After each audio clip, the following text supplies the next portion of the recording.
આજે એવા સંબંધની વાત કરવી છે કે જે સંબંધ લાઈફમાં ક્યારેય હતા જ નહીં અને લાઈફમાં આગળ ક્યારેય કામમાં નહીં આવે એ વાત પાક્કી.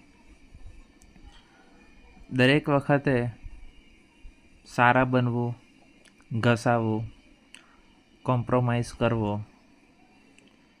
આટલું બધું કરવા છતાં પણ જો તમારી વેલ્યુ 0 હોય ને તો બસ પછી એ સંબંધને કાયમ માટે પૂર્ણ વિરામ આપી દેવો જોઈએ. આ વાત મારે આજે એટલે કરવી પડે છે. કોઈ વસ્તુ હોય કે ચાહે કોઈ વ્યક્તિ હોય કે કોઈ એવો કપરો સમય હોય, જ્યાં જ્યાં તમે ઊભા છો ત્યારે ત્યારે તમે ઠોકર ખાઓ છો, પણ એક અંદરની માણસાઈ એવી છે કે આપણે જવા દઈએ કે હશે, પણ હવે નહીં.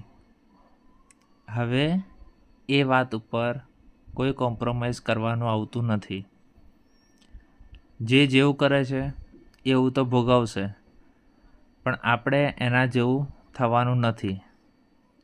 જ્યાં માણસને વેલ્યુ નથી તો પછી એવા લોકો સામે જોઈને પણ કોઈ અર્થ નથી. કારણ કે એટલો માણસ સ્વાર્થી હોય કે જ્યારે વ્યક્તિ જીવતો હોય તો એના સ્વાર્થ માટે સંબંધ રાખે, અને જ્યારે વ્યક્તિ દુનિયામાં નથી તો એ વ્યક્તિથી કોઈ સંબંધ જ નથી.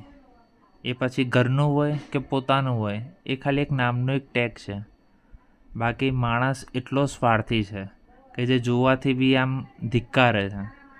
તો પછી એવા વ્યક્તિને તમારી લિસ્ટમાંથી નીકાળી દો તો સારી વાત છે. સાચું.